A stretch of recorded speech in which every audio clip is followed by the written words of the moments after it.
As a portrait photographer, I'm no stranger to the concepts of low self-confidence, self-esteem issues, things like that. They often come up when dealing with a client who has come in for their portrait shoot. But those feelings of insecurity and low self-esteem aren't unique just to the client. Photographers also have those same feelings of doubt that you're not worthy, that you're perhaps got imposter syndrome, that people don't believe that you are the professional photographer that you are. We all feel that, and I have felt that as well. It's just part of the course when you are a creative in business and you are in service to others who are expecting a certain result from something that you personally create.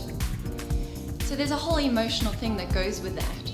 And one of the aspects that I have really worked hard on to alleviate in myself is this idea of not being worthy, or this idea of not being seen as an expert. From the way we are representing ourselves online with our website, from the way we communicate through social media, from our reputation out in the marketplace, how we network and how we interact with people, on the first meeting, all the way through to the quality of the work that we're delivering and whether people like what they see and whether we deem our work worthy. One tiny sliver of those many things that contribute to being a confident photographer for me was to be able to pose my clients with confidence.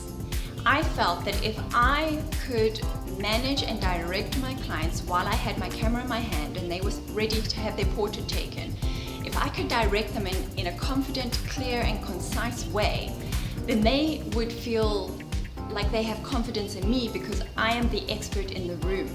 And although self-worth and self-confidence is something that comes from within, it's something that we have to decide to believe or practice until we believe it, there is to some degree an affirmation from somebody else believing that we are the expert, which then buoys your confidence. So for me, that aspect was how I pose my clients and how they feel that I've got everything under control. And a couple of years ago, when I started specializing in women's portraiture, posing became more important and more of a dominant focus for me.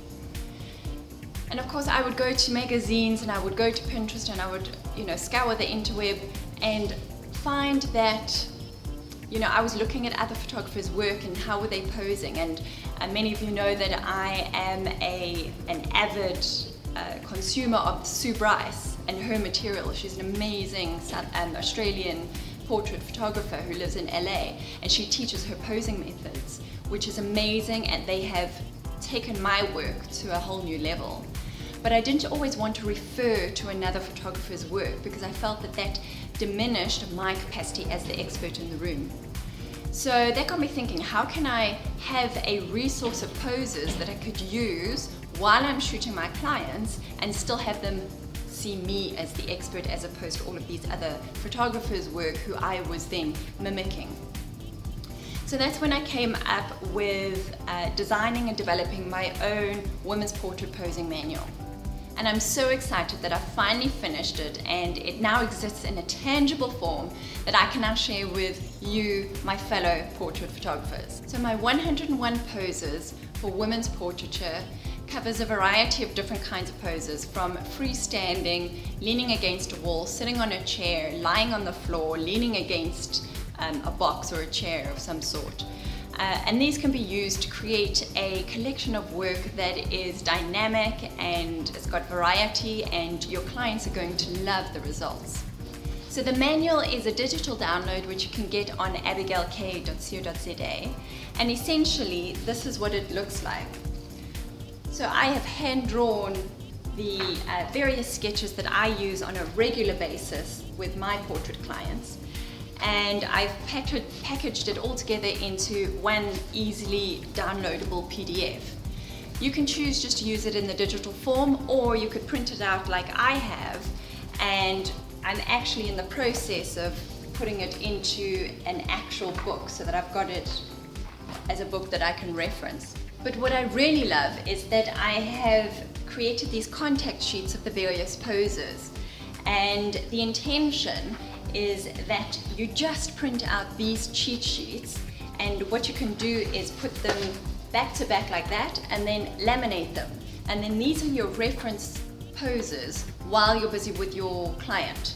Easy for you to remember and also easy to demonstrate for your client what the pose is that you're demonstrating, or what pose you want them to get into without fumbling your words like I just did. So I have found this so super useful. I showed it to a client I photographed last week and my makeup artist at the time, and they were both wowed by it, and the result was that we had some lovely images with so much variety. The client knew exactly what my intention was and what I wanted from her, what the expectation was from her, and as a result, because she understood what I was trying to get her to do, she was comfortable and she was confident. We were on the same page, and it just left so much more time for laughing and having a good time. So my hope is that this posing manual can give my fellow portrait photographers a little confidence boost in their posing arena, and you can access it at abigailk.co.za. And going forward, I hope that March is an amazing month for you. I am beyond excited that March 2016 has arrived, because later this month I am off to Paris and I am going to meet Sue Bryce herself. More about that coming on the blog, and otherwise I hope you have a fantastic day.